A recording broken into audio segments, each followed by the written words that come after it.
Welcome to Bikers World Indonesia.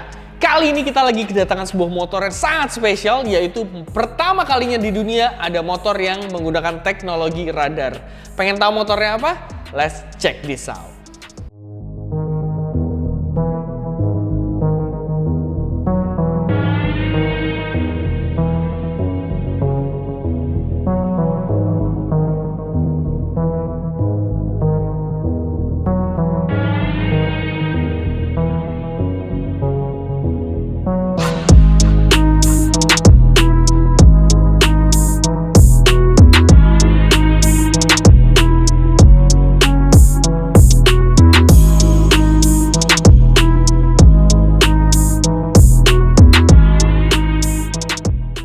Dan ini dia motornya, Ducati Multistrada V4S. Pada tahun 2021 di Ducati World Premiere, motor ini pertama kali di-launching oleh Ducati. Nah, ini merupakan Multistrada di generasi yang keempat. Dari sebelum-sebelumnya, motor ini sudah dikasih bermacam-macam kecanggihan yang baru yang ada di motor ini. Terutama teknologi terbarunya adalah radar untuk adaptive cruise control-nya. Nah, Multistrada ini sebenarnya punya beberapa saudara ya. Yang pertama mungkin ada V2, V2S, V4, V4S, dan V4 Pikes Peak. Jadi motor ini tuh banyak banget saudaranya lah yang mirip-mirip, cuman mungkin membedakan adalah mesin dan beberapa fiturnya. Memang kalau kalian lihat motor-motor Italia ini memang bodinya tuh seksi-seksi ya. Beda dengan motor-motor yang di luar pabrikan Italia. Jadi ini nggak cuma masalah desainnya doang, tapi teknologi yang disematkan di motor ini juga sudah sangat canggih. Nah, di motor Multistrada sebenarnya ada dua pilihan mesin, yaitu V2 dan V4. Kebetulan kita lagi bahas yang V4S nih. Jadi mesin ini menggunakan teknologi V4 Gran Turismo, memiliki kapasitas sebesar 1158 cc yang dapat menghasilkan power sampai 170 horsepower di 10.500 rpm, dan torsinya juga nggak kalah nih di 125 Nm pada 8.750 rpm. Nah, mesin yang satu ini kan punya 4 silinder, tapi lebih ringan 1,2 kilo dari yang versi V2, karena V2 itu memiliki kapasitas 1260 cc. Ducati memang terkenal motor yang cukup panas ya mesinnya, tapi canggihnya di motor ini memiliki teknologi ketika motornya sedang idle, dia akan mematikan dua silindernya untuk mengurangi panas dari motornya. Tapi ketika kita mulai jalan lagi, kita mulai ngebut lagi, 4 silindernya akan nyala. Di sini juga sudah ada air scoop yang modelnya keren banget. Ini untuk mendinginkan dari mesin ini. Di sini juga radiatornya sudah dilengkapi fan yang dipersiapkan untuk mendinginkan mesin motor ini. Nah, kita langsung bahas bagian kaki-kaki depan. Di bagian depan sini ada air intake nih buat masukin angin ke dalam mesin. Nah, ini dia kaki-kaki depannya. Untuk shock breaker depannya dia menggunakan model upside down yang diameternya gede banget. Ini 50 mm dan full adjustable secara elektrik. Kita bisa setting nanti di tombol-tombol yang ada di sebelah kiri. Lanjut ke bagian pengereman, di sini juga sudah dilengkapi dengan Brembo monoblock yang memiliki 4 piston per masing-masing. Jadi ada 2 nih di kiri dan di kanan. Ini disnya juga sudah menggunakan yang semi floating berdiameter 330 mm.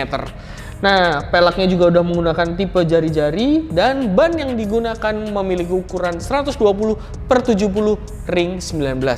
Kalau kalian lihat di depan sini, ini kelihatan ada 2 pipa silinder. Jadi pipa knalpot ini keluar dari tipe mesin V yang bagian depan.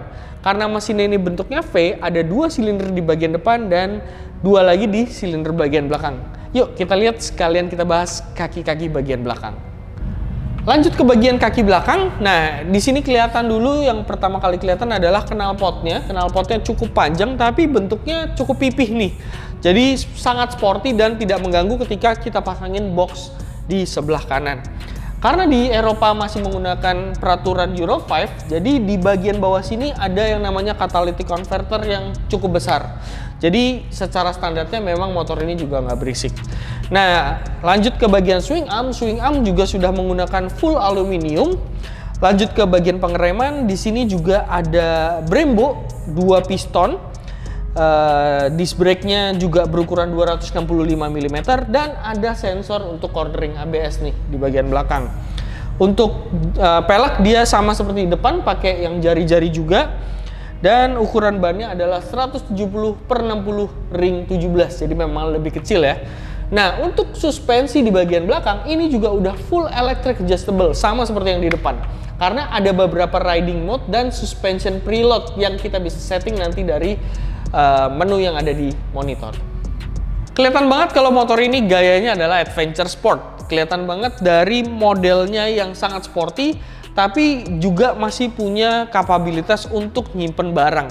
Nah, di bagian belakang ini sudah disediakan dudukan untuk nambahin side box di kiri dan di kanan, dan ini juga udah disiapkan untuk naruh top box di bagian belakang.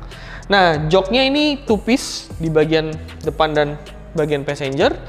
Tinggi joknya ini memiliki variasi di antara 840 mm sampai 860 mm. Karena tadi bisa disetting dari tombol-tombol yang di sebelah sini. Untuk kapasitas tangki dia bisa sampai 22 liter. Ini sangat cukup banget untuk dipakai touring jarak jauh. Dan yang lucu, di bagian sini ini ada tempat nyimpen untuk handphone. Biasanya kalian taruh handphonenya bingung kan mau taruh di mana. Ini bisa dimasukkan ke dalam sini dan ada charging portnya juga. Jadi kita bisa tinggal masukkan handphonenya aja ke dalam sini. Lalu kita tutup deh. Handphone kalian udah aman dari hujan dan bisa ngecas di dalam sini. Kita coba naik ya motor ini ya. Untuk naik motor adventure biasanya kita injek dulu kaki kiri di footpath kiri dan baru kita naik. Baru kita tegakin.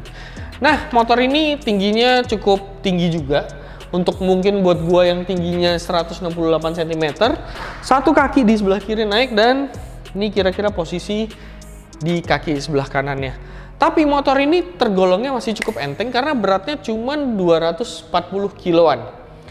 Nah, penasaran kan dari tadi teknologinya apa aja sih yang ada di motor ini?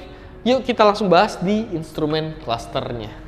Karena ini motor adventure, dia punya windshield yang cukup gede nih di bagian depan.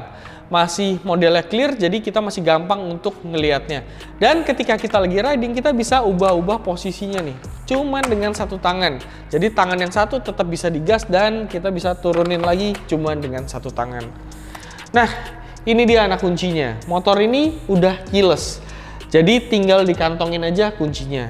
Ini juga masih ada anak kuncinya, keren banget, di flip gitu. Untuk buka tangki bensin dan jok di bagian belakang. Nah, jadi untuk nyalain motor ini kita tinggal kantongin aja kuncinya. Lalu kita starter motornya. Tapi sebelum kita nyalain, kita lihat-lihat dulu yuk tombol apa aja yang ada di motor ini. Nah, untuk di sebelah kiri dia ada pass beam di bagian depan, ada hazard, ada tombol plus dan minus untuk mengubah volume. Di sini juga ada cruise control. Di sini ada suspension adjust. Jadi nanti ini yang mengubah electronic suspension di depan dan di belakang. Ini ada riding mode selector. Di sini ada klakson, sen. Nah, di bawahnya baru ada klakson. Nah, kalau kita coba dengerin klaksonnya kayak apa? Klaksonnya nih nggak murahan ya. Jadi buat beberapa motor gede di luar sana, klaksonnya biasanya suaranya kecil dan nggak kedengeran. Tapi di motor ini klaksonnya tuh cukup kenceng. Kenceng banget cuy, kayak klakson mobil. Lanjut lagi, di sebelah kiri ini juga ada joystick. Ini yang kita pakai nanti ketika kita ngubah menu-menu yang ada di layar. Dan semua tombol-tombol ini ada iluminasinya warna merah nih. Jadi warna merah ini memudahkan kita ketika kita riding lagi malam, tombol-tombol ini akan tetap kelihatan. Jadi kita nggak bingung kita mau pencet tombol yang mana. Lanjut di sebelah kanan, di bagian depan ini ada heated grip tombolnya, dan di sini ada start stop engine button dan engine cut off yang jadi satu. Ini juga ada iluminasi merahnya, keren banget, dan di sini ada tombol untuk fog lamp. Nah, kerennya adalah ini ketika kita turunin gini engine cut off-nya, kita tidak bisa pencet. Jadi kita harus naikin dulu baru kita pencet untuk nyalain motornya. Yuk, habis ini lanjut kita bahas ke instrumen clusternya. Nah, untuk nyalain motornya kita tinggal pencet tombol di tengah ini aja, ini juga udah di cover karet, aman. Jadi melindungi dari air hujan. Ketika nyala keren banget, ada logo motornya V4S. Dan kita bisa lihat ini udah full digital, full color juga. Nah, kita bisa ubah-ubah menu yang di sini dari tombol yang ada di sebelah kiri tadi. Yang pertama adalah riding mode. Riding mode ini ada beberapa, yaitu ada urban, ada sport, ada touring, ada enduro. Ini yang berubah-ubah adalah ABS-nya, DTC-nya, dan lain-lainnya akan ikut berubah juga. Lalu kita bisa atur yang namanya adaptive cruise control. Nah, di adaptive cruise control ini kita bisa setting nih jaraknya. Very far, far, medium, atau near. Dia akan ngejaga motornya dengan jarak yang menyesuaikan mobil di depannya atau kendaraan di depannya. Jadi ketika kendaraan depan ngerem, motor ini akan ikut slow down juga ngikutin kendaraan yang ada di depan. Nah, di sebelah kiri atas ini kita juga bisa ubah-ubah dari joysticknya. Kita bisa konekin ke handphone kita, lalu ubah musik, settingan handphone, dan ada beberapa settingan lain. Ini di setting menunya juga ada riding mode, info display, fuel indicator, dan macam-macam lagi yang kita bisa ubah. Nah, untuk blind spot detection, sebenarnya di bagian sini, di samping-samping ini sudah ada blind spot monitoring. Jadi kayak di sen yang ada di spion yang ada di mobil nih. Jadi ketika kita diselip atau kita lagi ada kendaraan yang di sebelah kiri dan sebelah kanan, ini akan ada lampu yang nyala menandakan bahwa ada kendaraan yang akan nyelip kita dari kiri atau dari kanan. Jadi fitur yang ada di sini sudah canggih banget. Nah, untuk riding position ya sebenarnya kita bisa atur dari tombol di sebelah kiri. Nah, ini kita bisa lihat beberapa settingannya ada untuk rider sendiri. Nah, buat kalian para jomblo, kayaknya kalian masih pakai mode riding yang ini deh. Karena ini juga suspensinya paling rendah. Lalu ada jomblo dengan bagasi, ya, rider sendiri dengan bagasi. Atau dua rider dengan bagasi. Dia akan menyesuaikan tingginya dan tingkat kekerasan suspensinya secara elektronik. Nah, lampu-lampu yang ada di motor ini juga sudah sangat canggih. Kita lihat di bagian depan, ini juga sudah ada DRL-nya. Dan lampu utamanya sudah proyektor dan LED semuanya. Nah, untuk di bagian depan, ini adalah sensornya nih. Ini yang akan ngedetect jarak dari motor ini ke mobil yang ada di depan untuk adaptive cruise control-nya. Nah, untuk lampu sennya ini juga sudah LED semuanya. Jadi memang sudah sangat canggih banget. Kita lihat nih pas beamnya. Nah, ini udah terang banget. Ini sudah modelnya LED semua. Kita lanjut yuk ke lampu di bagian belakang. Untuk lampu di bagian belakang, di sini juga sudah menggunakan teknologi LED di kiri dan di kanan. Dan lampunya nih modelnya keren banget. Merah gini ada di sebelah samping-samping. Dan ketika kita rem, baru dia akan nyala seperti itu. Di bagian plat nomor juga sudah ada lampu nih buat nerangin plat nomornya. Di sini juga ada mata kucingnya standar dan teknologinya sudah full LED. Nah, motor ini motor adventure. Jadi di sini juga sudah dilengkapi dengan handguard karena harus ngelindungin rem-remnya nih. Di sebelah kiri koplingnya juga sudah menggunakan kopling hidrolik dari Brembo. Tabung minyak remnya kecil nih juga Brembo.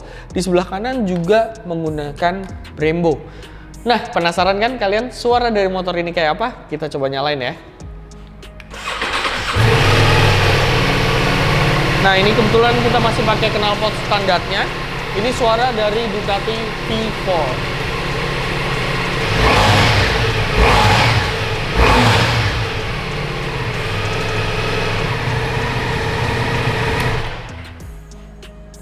Dan itu dia review dari motor yang satu ini, Ducati V4S. Nah, kebetulan kita lagi ada beberapa unit nih di Bikers World. Ada yang V4S, ada yang V4.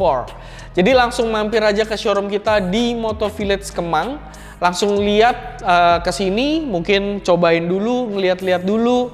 Kebetulan di sini warnanya yang lagi tersedia adalah warna grey. Nah, ikutin terus video-video kita ke depannya karena kita bakal datengin lagi motor-motor yang unik-unik lagi, yang lebih keren-keren lagi. Buat kalian yang mau pesan juga langsung kontak aja ke admin kita. Gue Excel and get your dream bike.